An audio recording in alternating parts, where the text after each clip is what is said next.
किस रूप में देखोगे। मेरे जीवन में 2-3 घटनाएं ऐसी घटी जो अभी तक की घटनाओं में बड़ी अद्भुत है। पहली घटना, मैं मेरठ के एक शिविर में गया हुआ था। सन 2000 की बात थी। मेरठ में वहां पे एक लड़का था जो मुझे देखता था और देखता रहता था। मैंने कहा पता नहीं क्या लड़का देखता रहता। फिर शिविर के अंतिम दिन वो मेरे पास आया, तब तक कभी बोला नहीं था। अंतिम दिन मेरे पास आया और मुझे एक फोटो दिखाया, एक स्केच पेन से बना हुआ फोटो, स्केच। लेकिन ये लग रहा था कि ये स्केच की फोटो कहाँ पे लाया, मतलब जो बनाया हो उसको फोटो, लेकिन वो स्केच मेरा था, वो स्केच मेरा था। मैंने उससे कहा, मैंने कहा बेटा बढ़िया बनाया तुमने, बहुत अच्छा फोटो बनाया। बोला स्वामी जी आपका फोटो नहीं है। मैंने कहा मेरा फोटो नहीं है मतलब? कहेंगे स्वामी जी ये आपका नहीं है। आदि शंकराचार्य जब मरे थे तो मरने से पहले आदि शंकराचार्य ने अपना एक फोटो बनवाया था और कहा था कि अगला जन्म मैं इस तरीके के शरीर में लूंगा। ये वो फोटो, और ये फोटो उनकी पता नहीं किसी साइट पे पड़ा हुआ है क्या। उस समय मेरी थोड़ी दाढ़ी आड़ी भी बड़ी थी, इस बिल्कुल इस तरीके का नहीं था जैसे अभी दिखता हूँ। थोड़ी सी दाढ़ी बड़ी थी, कहीं यहाँ पे थोड़ी सी ऐसे करके था। बाल बहुत करली थे, खूब करली। वो कहता था कि ये फोटो आपको अपना लगा, जैसे कोई बनाए तो थोड़ा बहुत तो इधर उधर हो ही जाता है, तो मुझे तो लगा मेरा ही है। उसने मुझसे ये बात कही। अच्छा स्वामी जी मैं बड़ा मतलब ये रहा कि अब हो यार बकवास बातें, इन सब चीज़ों में पड़ता नहीं, होगा सतरा शंकराचार्य तो मुझे क्या लेना देना। मैंने उसको टाल दिया। उसके बाद एक घटना घटी सन 2009 में। सन 2009 में मैंने शाहजहांपुर में एक चुनाव लड़वाया। कल बता रहा था ना, एमपी का एक चुनाव लड़वाया। तो उस चुनाव में मैंने जिस लड़के को खड़ा किया था, मैं खुद नहीं खड़ा हुआ था, मैंने किसी लड़के को एक खड़ा करा था, क्योंकि मैं नहीं कहाँ चक्कर में पड़ूंगा। लेकिन विचारधारा मेरी थी तो फोटो मेरा ही छपता था, मतलब फोटो मेरा, खड़ा कोई और हुआ ऐसे करके। तो मेरा जो फोटो था वो भी बड़ा मॉडर्न जीसस के लुक वाला ही फोटो था। तो एक दिन शाम के वक्त मैं कहीं से जा रहा था, मुझे एक हाजी थे, उन्होंने मुझे बुलाया, ऐसे करके प्रणाम किया। हाजी प्रणाम नहीं करते, लेकिन उन्होंने मुझे प्रणाम किया और मुझे अपने पास बुलाया। मैं गया, उन्होंने सड़क के कोने पे मेरा हाथ ऐसे पकड़ा और चूमा। ये मैं जानता हूं कि हाथ भी ऐसे नहीं चूमते, ऐसे हाथ चूमना भी बहुत बड़ी बात है। किसी बहुत बड़े का ही हाथ ऐसे चूमते हैं, हर एक का चूमते नहीं। तो मैंने उनसे पूछा कि आप ये क्या करते हो। कहने लगे चलिए मैं कुछ दिखाना चाहता हूँ। वो मुझे अंदर ले गए और उन्होंने अपनी दुकान में ले गए। दुकान की ड्रॉर में उन्होंने वही मेरा फोटो, जो कि मतलब छप रहा था पम्पलेट में और किसी में, वो फोटो दिखाया और कहने लगा जब से ये फोटो मैंने देखा है तब से इसी को देख के मेरी सुबह होती है। अब मुझे तभी भी समझ में ना आया। मैंने कहा हो सकता है फिलोसफिकली कुछ लोग मान लेते हैं। मैंने कहा पूछ सकता हूँ कारण? तो उन्होंने कहा था, कहने लगे जब मोहम्मद साहब अपने अंतिम समय में मुसलमानियत के लिए बोल रहे थे तो उन्होंने कहा था कि मैंने मुसलमानियत को पृथ्वी पे 1400 साल के लिए मांगा है, और 1400 साल बाद ऐसा वक्त आएगा जब मुसलमानियत तबाह होने के कगार पे आ जाएगी, मुसलमानों को कोई राह नहीं दिखाई देगी, और तब एक व्यक्ति आएगा जो मुसलमानों को राह दिखाएगा और वो जीसस जैसा होगा। ये शब्द थे कि जीसस जैसा होगा। अब यार जीसस जैसा क्या मतलब? फोटो, मेरा फोटो कुछ अब अगर सपोज दैट मैं उनकी बात मान लूं, मैं हूं, मैं कौन सी राह दिखा रहा? लेकिन फिर भी एक बात है, मैं मुस्लिमों से बड़ा राजी हूं। मैं कहीं ना कहीं मुस्लिमों के प्रति एक दर्द से भरा हुआ हूं कि इनके साथ ठीक नहीं हो रहा। और मैंने ऐसे कई लेक्चर्स दिए हैं जिसमें मुस्लिमों को भी जो भटक रहे हैं उनके बारे में भी बोला है, साथ साथ मुस्लिमों के खिलाफ कितना बड़ा एक अभियान चल रहा है उसके बारे में बोला है। और जो आप योग निद्रा के अभी प्रयोग करते हैं, इन सब का जन्म भी एक ऐसी घटना से हुआ था, जो घटना मुझे नमाज रोज़े जिस समय मैं रखता था उस समय घटी थी। मैंने अभी तक शुरुआत में जितने भी लोगों को ध्यान करवाए, ये तो योग निद्रा का प्रयोग तो मैं ध्यान में नहीं लाता, ये अलग बात है, लेकिन जितने लोगों को ध्यान करवाए उसमें सबसे ज़्यादा जो ध्यान करवाया वो नाम था सजदा। और वो सजदा एक तरीके का वही प्रयोग है जो कभी मोहम्मद को असलियत में घटा था।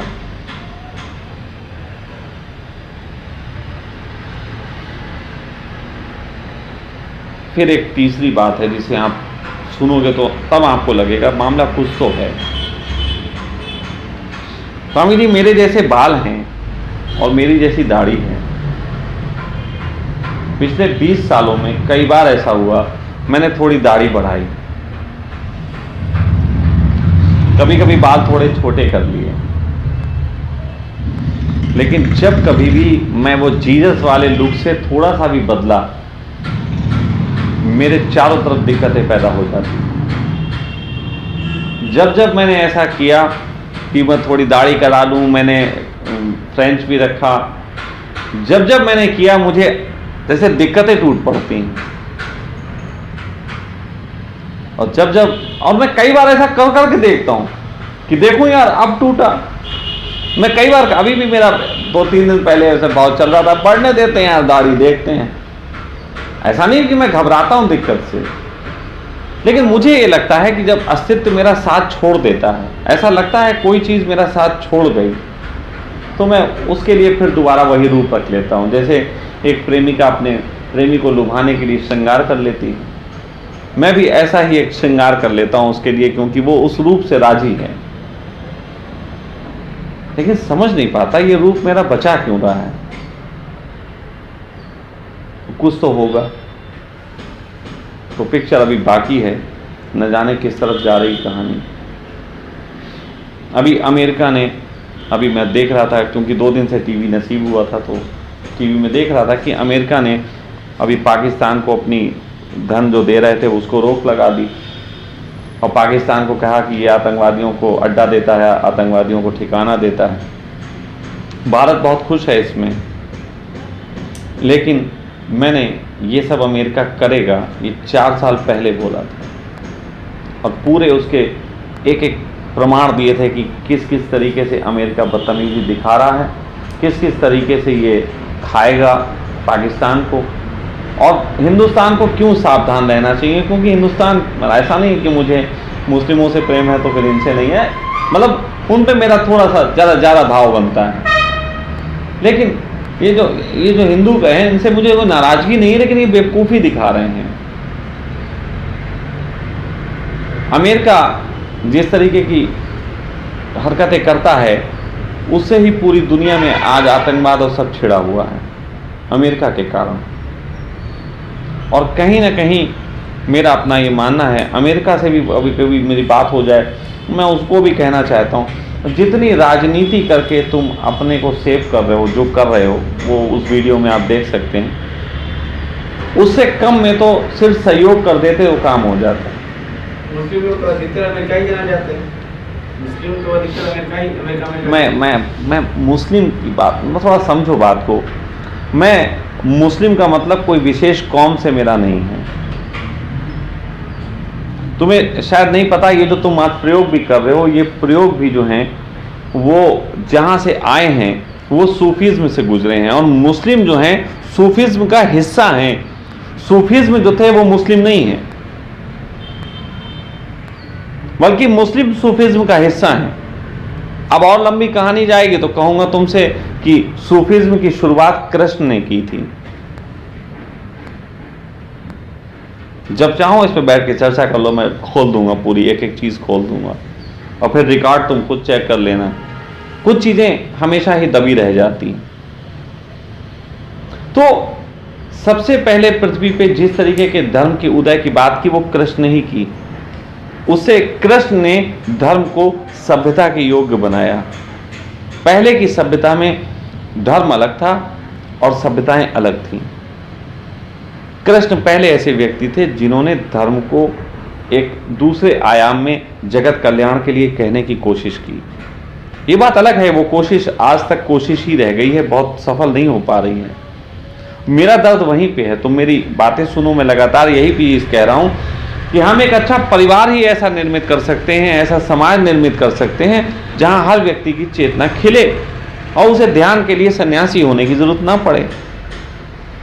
जब पूरा जगत ही ऐसा हो सकता है तो क्यों हम सन्यासी होके जगत और सन्यास को लड़ा रहे हैं? जगत और सन्यास लड़ गया। जब सन्यासी हो जाता है तो उसे क्या परेशान करती? भोजन परेशान करता है, सेक्स परेशान करता है, रहूं कहां वो परेशान करता है। संसार में क्या परेशान करता है? संसार में तीनों चीजें उपलब्ध हैं, लेकिन वहां परेशान करता तुम सन्यासी हो जाओगे, लोग इनको देखेगा कौन? और सन्यासी हो के जब वो आदमी आश्रम में जाता है, वो आश्रम को देखता है और तीन चीजें पाता है, बल्कि दो ही पाता, तीसरी कहां मिल रही आजकल?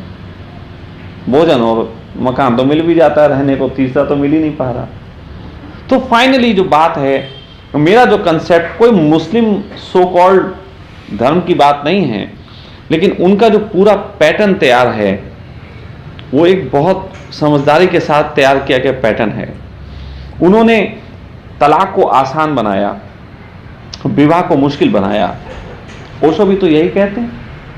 ओशो तो कहते हैं कि विवाह को जितना हो सके मुश्किल बनाओ, तलाक को जितना हो सके आसान, मुक्ति आसानी से मिलनी चाहिए, बंधन जितनी देर में मिले उतने अच्छे।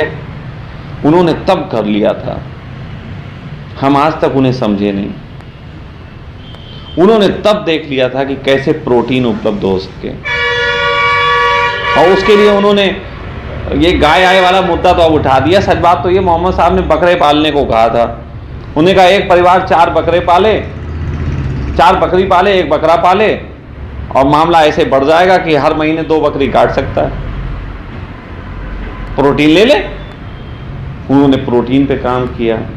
उन्होंने इस चीज पे काम किया कि कुनबे में लोग रहते हैं, आपस में संबंध बना सकते हैं, तो उन्होंने थोड़ा आस पड़ोस के रिश्तों में विवाह की भी छूट दी। मोहम्मद साहब ने शादी ऐसे नहीं की थी, यार बड़ी अच्छी लग रही है यार शादी कर लेते हैं यार, ऐसे नहीं की थी। उन्होंने स्पष्ट लिखा हुआ है कि 4 विवाह आप तब करें, 4 विवाह तक की छूट ऐसी है कि यदि आप किसी स्त्री को हेल्प करना चाहें, तो उस समय अगर स्त्री की हेल्प आप उसको पैसे दे के करते हैं तो दुनिया में उसका स्त्री का थोड़ा अपमान होता है। तो वास्तविक हेल्प तो होती है उसे सम्मान दिला के। किसी भी स्त्री की वास्तविक मदद तभी संभव है जब आप उसे सम्मान दिलाएं। सम्मान दिलाने का एक तरीका है उस समय की विवाह कर लें। वो बहुत गहरी बातें कह रहे थे यार, तुम अब डटे हुए हैं 3 तलाक हम होने नहीं देंगे। फिर वही बात मैं कह दूंगा तो बुरी लग जाएगी कि रामचंद्र जी ने तो 3 बार भी नहीं बोला, कहा गेट आउट। अब ये अच्छे ये अच्छे, जबकि 3 तलाक का भी जो प्रोसेस है ये तो गलत इस्तेमाल उनका लोग कर रहे। मोहम्मद साहब का तो बहुत अच्छा प्रोसेस है। वो 3 तलाक ऐसे नहीं थे कि व्हाट्सएप पे 3 तलाक कर दो। वो ऐसे थे कि एक इंसान होना चाहिए मौजिज़, एक समाज का एक इंसान होना चाहिए जिसके सामने आप ये बात कहो। तो इसका मतलब है अब गुस्सा समाज के अच्छे इंसान के सामने थोड़ी ना आएगी कि तुमने कह दिया तलाक करा तलाक। गुस्सा आ गई, लेने का भाव है तो एक इंसान मौजूद होना चाहिए, उसके सामने कहा जाएगा। फिर उसकी मेहर की रकम होगी जो तय की गई है, वो उसको देनी पड़ेगी। तो ये तो आपके हिंदू मैरिज एक्ट में भी जो तलाक होते हैं उनमें भी तो ऐसे ही सब होता है, भले ही उसमें रकम मांगी जाती है, पहले तय नहीं की जाती। देखो मैं यहाँ पे किसी के विरोध उसकी बात नहीं कर रहा, लेकिन फिर भी एक बहुत अच्छी व्यवस्था उन्होंने खड़ी करने की कोशिश की थी। हाँ वो नष्ट हुई। अब उन्होंने जिहाद कहा था, तो जिहाद उन्होंने नहीं कहा लोगों को मारो, जिहाद अंदर की बुराइयों से लड़ने का नाम था। कि भाई अपने अंदर की बुराइयों से लड़ो, एक मौजिज जो है वो एक इंसान बनो, मुसल्लल ईमान हो तुम्हारा। तो वो तो मैं फिलहाल इतना कह रहा हूं कि भविष्य किधर जाता है मुझे पता नहीं, लेकिन कोई ना कोई चीज तो ऐसी है। जीसस जैसा आपको छवि नजर आती है तो शायद मेरा है, मैं थोड़ा ऐसे स्वभाव का व्यक्ति हूँ, इमोशनल भी हूँ, थोड़ा सा लोगों के लिए करुणा भी मेरे अंदर आती है। मेरा ये बहुत नहीं है कि मेरे पास रोल्स रॉयल हो जाए, बातें कर लेता हूँ बहुत इस तरीके की, मेरा कोई बड़ा रोल्स रॉयल के कंसेप्ट नहीं है। मैं तो लोगों के बीच घूम घाम के भी काम करने में उत्सुक हूँ। मुझे कोई ज़रूरत नहीं है ऐसे आश्रमों की। मैं तो बल्कि कहता हूँ मेरा कभी को अगर आश्रम हुआ तो वहाँ सब कुछ होगा लेकिन ध्यान केंद्र नहीं होगा, ध्यान कक्ष बिल्कुल नहीं होगा, जरूरत ही नहीं। आश्रम का तो अर्थ ही होता है जहाँ रहने में पूर्ण आनंद आता हो, वहाँ कोई ध्यान करता है। गुरु का तो अर्थ होता है जिसकी संगत में हमें परमात्मा की उपस्थिति महसूस होती। गुरु के पास भी कोई ध्यान करता है? भाई गुरु के पास भी कोई रहे और कहे कि मैं इन्हें गुरु मानता हूं फिर भी ध्यान कर रहा है, थोड़ा अपमान है। तो मैं उसी तरीके के कंसेप्ट पे ज्यादा काम करना चाहता हूं कि जिसमें एक मानवता जन्मती हो। अब अगर किसी को मैं जीसस नजर आ जाता हूं तो वो उसकी आंख होगी। आपने देख लिया होगा, उस ढंग से देख लिया होगा। आप ये नहीं है कि शरीर के जीसस वाला, आपने उस भाव को महसूस किया होगा, उस भाव को महसूस किया होगा। जैसे ओशो ने जब उस पे बोला, और ये बात तो शायद ओशो ने भी कही है कि जब मैं जिस पे बोलता हूं तो उसकी चेतना से ही जुड़ जाता हूं और वहीं से बात करता हूं। तो अगर ओशो उस समय चेतना से जुड़ के बोल रहे हैं और आप उनको सुन के और पढ़ के महसूस करते हैं नानक जैसा, और फिर आप कभी मेरे बारे में महसूस करते हैं जीसस जैसा, तो ठीक करते हैं। क्योंकि ओशो को तो आपने एक पुस्तक से पढ़ा और उसमें वो छवि पाई, फिर और पुस्तकें पढ़ी होंगी तो नानक की छवि खोती भी दिखी होगी कि और पुस्तकों में वो नानक जैसे नजर नहीं आते। लेकिन अब आप मेरे साथ क्योंकि यहाँ रह रहे हो, मुझे खाता पीता चलता उठता सब देख रहे हो, तो आपको मेरे पूरे लक्षण दिखाई दे रहे हैं, सिर्फ बैठने तक ही नहीं बात है। उस लक्षण के तहत आप जीसस देख पा रहे हो और ये आपकी आंख है। अब मैं कहूं उस आदमी को क्या कहूं, मोहम्मद को, जो 1400 साल पहले बोल रहा था। और निश्चित ही स्वामी जी, मैं अगर मेरा कद बढ़ पाए, अभी मुझे लाखों लोग सुनने लगे, मैं जितना आतंकवाद फैला हुआ है और जिस तरीके से फैला हुआ है, सबकी पोल पट्टी खोल दूंगा, सब खोल दूंगा। नहीं क्या करूं, अब मैं यहां बैठा चिल्ला लूंगा, 1000 2000 आदमी सुन लेंगे, 2-4 लाइकियां आ जाएंगी, 1-2 लोग कहेंगे स्वामी जी बहुत बढ़िया बोला। बात वहां तक पहुंच नहीं रही। तड़प होती, मुझे भी तड़प होती, मुझे भी तड़प होती कि मैं इतनी अच्छी अच्छी एडवाइजेज और अच्छी अच्छी इन्हें बात कह सकता हूं पूरे सिस्टम की कि इस दुनिया में कोई दिक्कत ही ना हो किसी को, लेकिन जिनके पास वो ताकतें हैं उन तक मेरी आवाज पहुंच ही नहीं सकती, क्योंकि वो बहुत हाइट पे बैठे हुए हैं, समाज के तल पे बहुत हाइट है उनकी। कई बार लोग कहते हैं आप अपनी शक्तियों का उपयोग क्यों नहीं करते। मैं कहता हूं फिर वो थेरियम से बचने के लिए शक्ति का उपयोग क्यों नहीं कर लिया था। तो फिर लोग वही जाती है तो ओशो घसीट लेता है सीधे। नहीं, किसी को भी शक्तियों का उपयोग नहीं करते हैं, इसीलिए तो वहां तक पहुंचे। शक्तियों का उपयोग करते तो देवत्व तक ही रहे होते। देवता वो लोग होते हैं जो अपनी शक्तियों में फंस जाते हैं, और बुद्ध वो होते हैं जो शक्तियों से आगे निकल जाते हैं, तब बुद्धत्व होते हैं। इसीलिए बुद्धों को देवता भी प्रणाम करने जाते हैं, बुद्धों को देवता भी प्रणाम करने जाते हैं। तुमने सुना कि कभी बुद्ध ने कहा आओ खाली बैठे, चलो जरा चल के जो है इंद्र देवता को थोड़ा चाय पियाए उनके साथ, ऐसी भी कोई बात नहीं सुनी। लेकिन इंद्र को जब देखो प्रणाम करने शंकर के पास जा रहे, कभी किसी के पास जा रहे, कभी बुद्ध के लिए भी फूल बरसा रहे हैं। तो कारण ये है कि वो शक्तियों का इस्तेमाल नहीं करते हैं, यही तो खूबी है। अब वो लोग, अब फिर वो बात अलग है, लोग आ जाते हैं आशीर्वाद दे दीजिए। अब उन्हें क्या बताएं, अगर आशीर्वाद ही जिस तरीके का वो मांग रहे हैं तो हम अपने ऊपर रख के दे देते, कुंभ सफल हो। हम अपने ऊपर ही रख लेते, कुंभ सफल हो। क्या करना है, सफल असफल मैं तो मजे में हूं, मैं अपने को आशीर्वाद आनंद का दूंगा कि व्यवस्थागत अच्छी और बुरी होने का? तो वो आनंद मेरे पास आज भी है, वो तब भी था। कुंभ का विचार नहीं आया था तब भी था, कुंभ का विचार आया किया तब भी था, सब अभी भी है, आगे भी रहेगा। तो ये कुछ चीजें हैं। आपके प्रश्न गहरे हैं, लेकिन सबसे गहरी जो उसमें बात है, अगर उसको पकड़ें तो वही बात है कि जब आप खाली हो गए, जब कुछ ना बचा, तो या तो पागल हो जाओगे या संत हो जाओगे। लेकिन ये होगे कैसे, इसके ऊपर बात बता देता हूं। अब इस पे सुन लो। ये बात डर भी लगता है। ये बात जो अब कहने जा रहा हूं, ये थोड़ी सी गहरी बात है।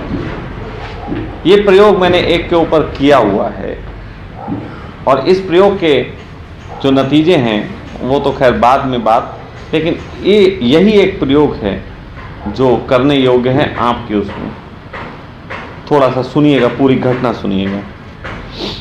एक बार एक महिला, नाम उसका पवित्रा था, नेपाल की, सन 2009-10 में जब सहारनपुर आश्रम में था, तो इंटरनेट पे आईडी उसकी हमारी जुड़ी और बातचीत शुरू हुई।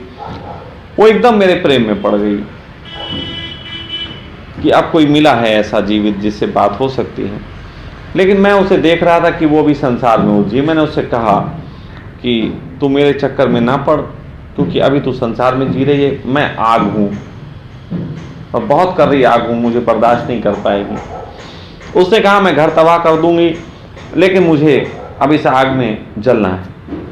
खैर बात प्रेम से आरंभ हुई, वो मेरे प्रेम में पड़ गई। फिर वो, मैं वहाँ गया, वो यहाँ आश्रम में आई, 1-2 महीने रही। उसने 1-2 महीने रहते रहते ही अपनी जॉब जो करती थी छोड़ दी। उसका हस्बैंड जो था वो अमेरिका में था, उसके 2 बच्चे थे, वो नेपाल में ही थे। उसके हस्बैंड को जब ये सब बातें लगी होंगी, तो उसके हस्बैंड को शायद वो स्त्री पुरुषों वाली ही बात ज़्यादा अड़चन दी। तो उसने उस स्त्री पुरुषों बात के तहत अपनी पत्नी को कहा कि अगर तुम्हें वहाँ जाना है तो तुम पूरी प्रॉपर्टी हमारे नाम कर जाओ, जो तेरे नाम हो रखी है अभी तक, वो हमारे नाम कर जाओ और बच्चों को छोड़ दो, तब जाना। तो उसने मुझे फ़ोन किया कि ऐसी ऐसी स्थिति है, मुझसे ये कहा जा रहा है। तो मैंने कहा मुझे ना प्रॉपर्टी की बात है ना बच्चों की, अगर तुझे आना है तो आ, और नहीं आना है, संसार जीना है तो जी। मैं तो बस देखो स्वामी जी दोनों बातें कह देता हूँ, क्योंकि करना आप ही को है, इसमें मैं क्या करूँ। तो मैंने उससे भी यही कहा। तो उसने मुझसे कहा कि मैं जो हूँ आ रही हूँ, और थोड़ी सी ओशो के प्रेम में भी थी, ध्यान आन की तरफ भी उसकी निगाह थी। तो स्वामी जी वो मेरे पास आ गई, सब कुछ छोड़ छाड़ के, प्रॉपर्टी दे दी, बच्चे दे दिए, आ गई। आने के बाद हुआ ये कि मैं एयरपोर्ट पे उसे लेने पहुंचा। एयरपोर्ट पे वो उतरी, कानों में वॉकमैन लगाए, ओशो के प्रवचन चल रहे होंगे, वो अपना सुनती हुई और सामने पहुंची। मैंने देखा, खुश कि मैं आ गई आपके पास। मैंने उससे कहा कि ये अपना जो फ़ोन है मुझे दे। बोली किस लिए? मैंने कहा कि अब तुम ये प्रवचन वगैरह नहीं सुनो, इसलिए फ़ोन मुझे दे। तो उसको तो पहला झटका लगा कि एक तो अब मैं संसार से आज़ाद हुई, अब तो मैं प्रवचन 24 घंटे सुन सकती थी, अब ये प्रवचन छीन लेते हैं। मैंने कहा लाओ, अब अगर आई हो, तुम मानती हो गुरु, तो जो कह रहा हूँ करो, लाओ। उसने दे दिए। वहाँ से लेके मैं उसको आश्रम पहुँचा। अगले दिन सुबह जब आश्रम में ध्यान का वक्त होता था, तो सब लोग इकट्ठे हुए, गांव में बहुत सन्यासी थे, सब लोग इकट्ठे हुए। वो भी अपने जल्दी से अपना बढ़िया सा बिछा के सब बैठ गई कि ध्यान करेंगे। मैंने उससे कहा पवित्रा तुम उठो, तुम बाहर जाओ, ध्यान तुम नहीं करोगी। स्वामी जी एकदम वो और ज़्यादा बेचैन कि एक तरफ कैस्टें छीन ली, अभी तो ध्यान भी नहीं करने दे रहे हैं, बड़ी बेचैन हो गई। मैंने ध्यान कराया, बाहर निकल के जब पहुंचा तो देखा पवित्रा कोने पे खड़ी अपने रो रही सुबह सुबह की। कोई बात नहीं, आई मेरे पास, कहने की आपने मेरा एक तरफ संसार छीन लिया, फिर आपने मुझसे प्रवचन सुनना और ये सब छीन लिया, फिर मैं सोचती थी ध्यान में डूबूंगी, आपने ध्यान छीन लिया, अब मैं क्या करूं? मैंने कहा मेरी सेवा कर, मेरे बालों में तेल लगा, मेरे कपड़े धो, मेरे लिए खाना बना। कोई बात नहीं, मन ही है, लग गया, इसमें लग गया, खाना बनाने में, सेवा करने में।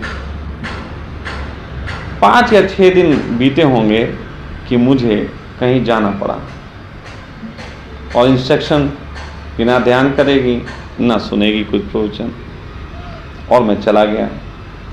तीसरे चौथे दिन मेरे पास खबर पहुंची रात में कि स्वामी जी यहाँ तो बड़ा बवाल हो गया है, उसने सुसाइड करने की कोशिश की। मैंने कहा पहुंचता हूँ।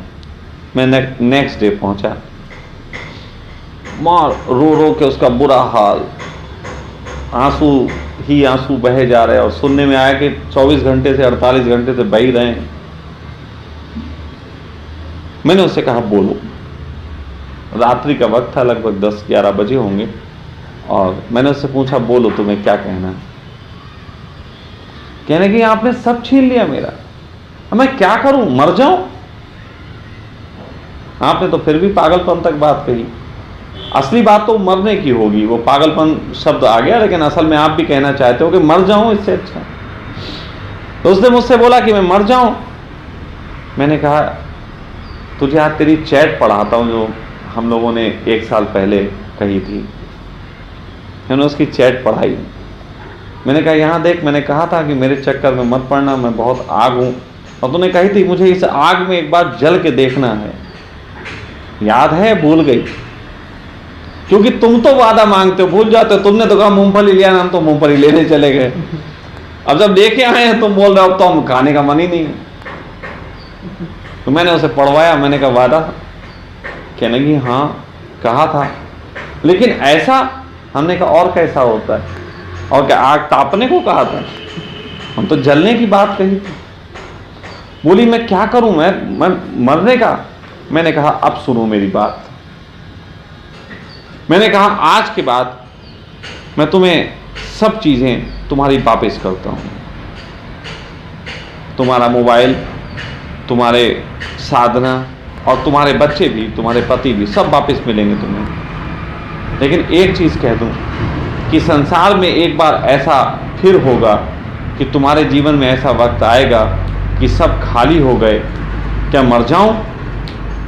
और जब ऐसा वक्त दोबारा आए तो एक काम करना, जब ऐसा वक्त आए कि करने को कुछ नहीं बचा और तुम खाली हो गए, तो सिर्फ एक काम करना कि आकाश के सामने बाहें फैला के कहना कि मैं खाली हूं, मेरा जो चाहे कर लो। लेकिन तुम वो नहीं कर पाए। इतना सा, सिर्फ इतना सा ही करना है कि जब इंसान को ऐसा लगे कि अब पूरे खाली हो गए, अब कोई चाह शेष नहीं, कहीं जाना शेष नहीं, कहीं पहुंचना शेष नहीं, इतने खाली हो गए, तब जो आदमी अपनी बाहें फैला के अस्तित्व के सामने खड़ा हो जाता है तो उसका पात्र परमात्मा से भर जाता है। लेकिन हमारे दिमाग को, जो संसार से जन्मा है, उसको इसकी खबर नहीं, इसलिए वो मरने की सोच लेता है। इसलिए वो सोच लेता है कि मैं संत हो जाऊं। आप संत भी नहीं हो सकते, आप मर भी नहीं सकते। मरने का प्रयास भी कर सकते हैं एक बार को, लेकिन मर नहीं सकते। वो तो अस्तित्व ने ही एक बार मार डालना चाहा था, कहां मरे। लेकिन आज जो मैंने आपसे कहा, ये सूत्र है। आएगा जल्द ऐसा वक्त, कभी भी आ सकता है, अभी से लेके और कल परसों और साल 2 साल, नहीं मालूम, कभी भी आ सकता है। मैं समय में नहीं बांधूंगा। एक पल आएगा ऐसा कि भोजन तक में स्वाद नहीं आएगा, बिस्तर तक में नींद नहीं आएगी, घर तक में जंगल जैसी स्थिति हो जाएगी।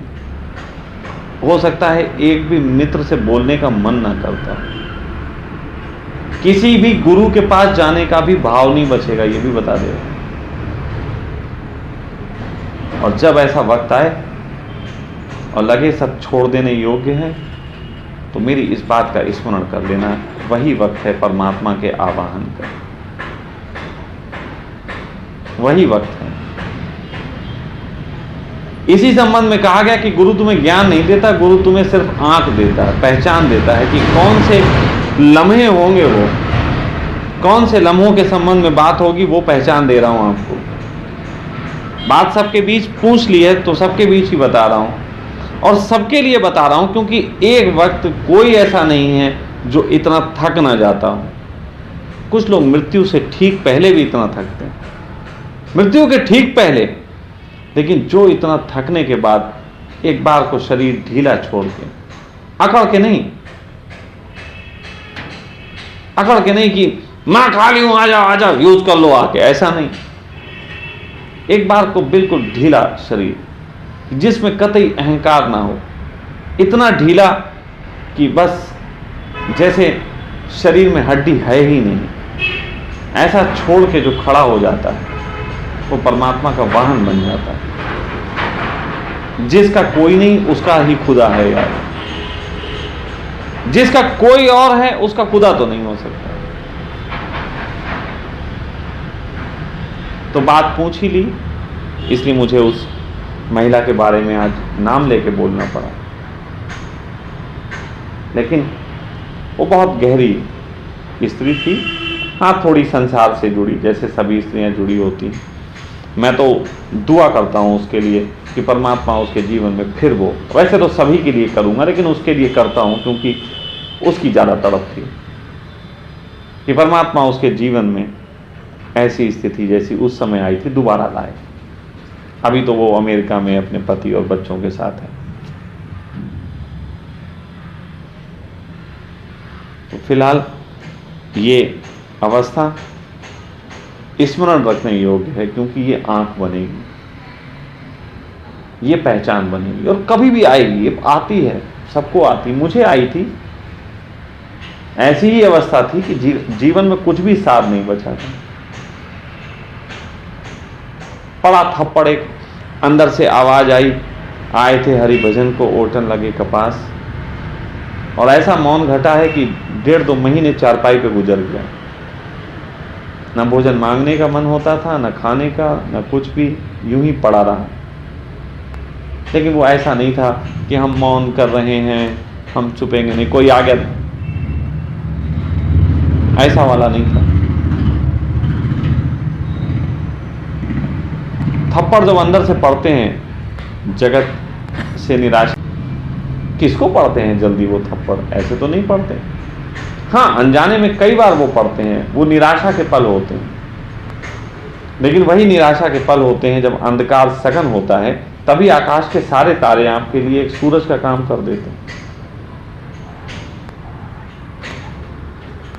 तो इसलिए इस पूरे उसमें आपके लिए बस जो था वो मैंने आपको दिया, संभाल के रखें। अब ध्यान की तरफ चलेंगे।